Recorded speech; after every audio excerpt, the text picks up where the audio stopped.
देखिए, ये सरकार जो एक कानून में संशोधन करके लेकर आई है, और वो है कि जो ड्राइवर होगा वो एक्सीडेंट अगर करेगा तो उसकी सजा 10 साल की होगी और 7 लाख रुपए जुर्माना होगा। सजा 10 साल की और 7 लाख रुपए जुर्माना।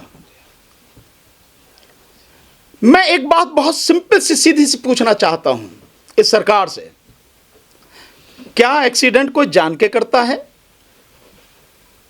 अगर सामने कोई पक्षी आ जाए, कोई जानवर आ जाए, कोई इंसान आ जाए, वो भरसक कोशिश करता है कि किसी भी सूरत में उसको चोट ना लग जाए। और कई बार ऐसी स्थिति आती है कि उसमें वो खुद जो ड्राइवर है, उसमें बैठे हुए जो लोग हैं गाड़ी में, वो बड़े भयानक हादसे का शिकार हो जाते हैं।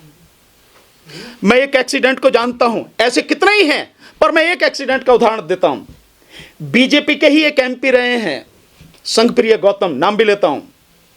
वो लखनऊ की तरफ जा रहे थे गाड़ी से, एम्बेसडर गाड़ी में ऐसे ही एक व्यक्ति को, साइकिल वाले को बचाते हुए उनकी गाड़ी एक गहरे उसमें पोखर में, जोहड़ जिसे बोलते हैं, पूल, तालाब जिसे अंग्रेजी में और हिंदी में बोलते हैं, उसमें जाके गिरी।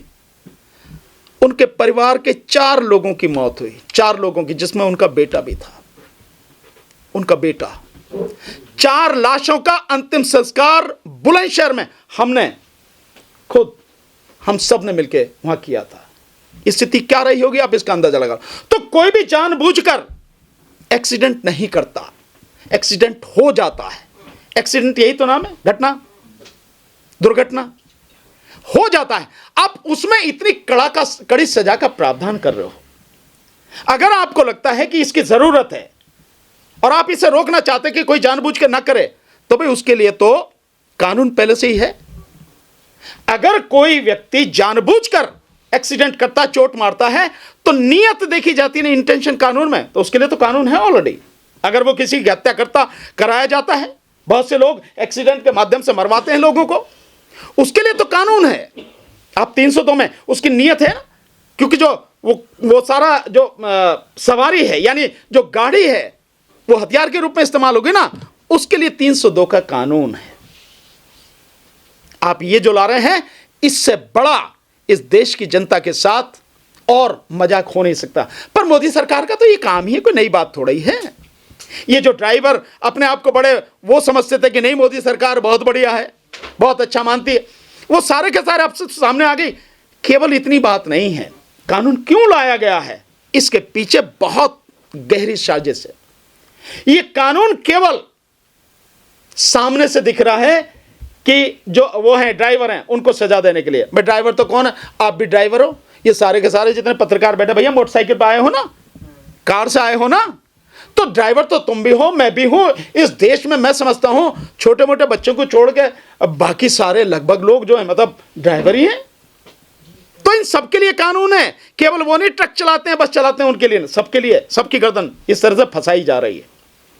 पर ये इसलिए है कि जो 2024 में यह सरकार ईवीएम के माध्यम से जीतने का षड्यंत्र जो कर रही है, और इस बार जनता ईवीएम से चुनाव होने नहीं देगी।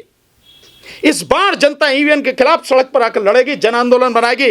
उस समय कोई भी व्यक्ति किसी भी तरह से बस में, ट्रक में, गाड़ियों में, मोटरसाइकिल पे कहीं बैठ के ना आ जाए, इसलिए पहले इनकी गर्दन दबोचो। यह है उसकी इंटेंशन इस कानून के पीछे। यह है कि जिस समय वो सत्ता में वापसी के लिए सारे हथकंडे अपनाएगी, तब किसी भी व्यक्ति को किसी भी तरह का वाहन उपलब्ध न हो जाए। यह है गहरी साजिश, इसलिए सारे के सारे काम किए जा रहे हैं। तो हम इसका पूरी तरह से विरोध करते हैं। और सभी ड्राइवर भाई हमारे, जो इस देश की आधी से ज्यादा आबादी है, वो ट्रक के ड्राइवर हों, बस के ड्राइवर हों, मेटाडोर के हों, छोटे हाथी के हों, कार के हों, मोटरसाइकिल के हों, स्कूटर के हों, कोई भी, हम उनके साथ में हैं, पूरी ताकत से उनके साथ में हैं। इस लड़ाई में हम कंधे से कंधा, कदम से कदम मिलाकर उनका साथ देंगे।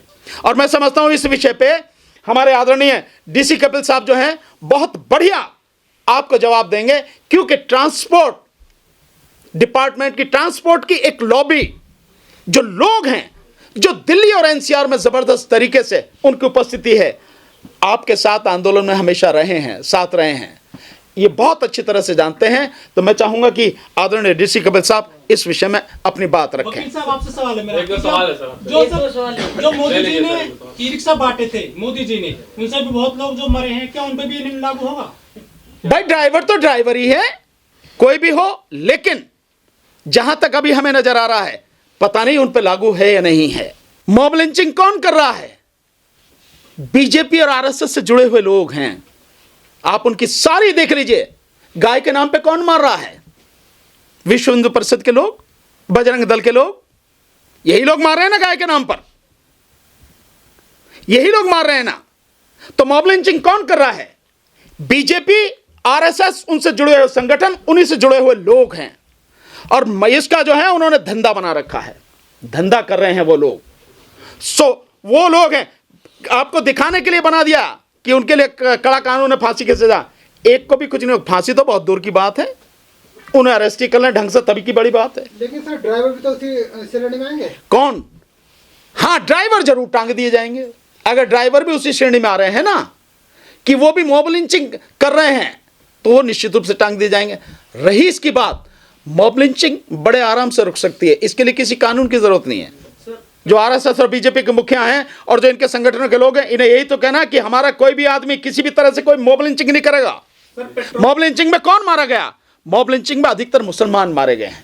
सर, अलग अलग जगहों पे जो प्रदर्शन हो रहे हैं, महाराष्ट्र, यूपी, गाजियाबाद, तमाम जगहों पर पेट्रोल की जो है खपत, मतलब पेट्रोल कम पड़ गए हैं तमाम जगहों पर 50% तक, और गृह मंत्रालय इस पे नजर रख रहा है इस पूरी घटना को लेकर, क्या कहेंगे? भैया किसी पे नजर नहीं है उनकी आंखें क्या है नहीं क्या, उन्हें नहीं दिखता, उन्हें समझ में नहीं आता। सरकार का मतलब ये नहीं कि पहले करो और फिर देखो कि क्या होता है। सरकार का मतलब है कि सारी चीजों का आकलन पहले कर ले कि इसके संभावित परिणाम प्लस और माइनस क्या हो सकते हैं, पक्ष और विपक्ष में कहां तक जा सकते हैं, फायदे क्या हो सकते हैं, नुकसान क्या हो सकते हैं, उसके बाद में कानून लाना चाहिए।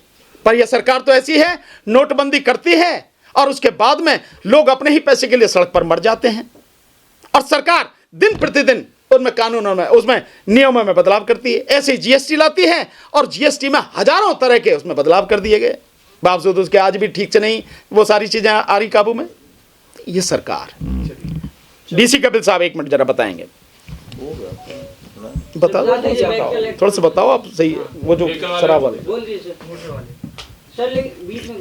अरे यही देखिए, मोटर वाले मामले में जैसे भी भानु प्रताप जी ने बताया है, कल दिल्ली और एनसीआर की जो ट्रांसपोर्टर हैं, वो कल दिल्ली के जंतर मंतर पे 12 बजे से लेकर के 5 बजे तक एक बहुत बड़ा आयोजन कर रहे हैं। जैसे देश के दूसरे देशों में ट्रांसपोर्टरों ने ट्रांसपोर्ट को बंद कर दिया है, ट्रक खड़े कर दिए हैं, यहाँ पर भी वो स्थिति बनने वाली है। और दिल्ली एनसीआर ट्रांसपोर्ट एकता मंच के माध्यम से मैं उस संगठन से जुड़ा हुआ भी हूँ। कल जो है एक बहुत बड़ा आंदोलन भी होगा और ये आंदोलन अंततः ईवीएम के आंदोलन में जो 6 तारीख को जंतर मंतर पर होने वाला है, उसमें भी उनका पूरा सहयोग और समर्थन हमारे साथ रहेगा। तो ये जितने भी आंदोलन धीरे धीरे चल रहे हैं, ये ईवीएम हटाओ आंदोलन के साथ आने वाली 6 जनवरी को जंतर मंतर से जो है सब लोग जुड़ेंगे और पूरे लोग जो है एक साथ हम लोग आगे बढ़ेंगे। बस यही नई जानकारी।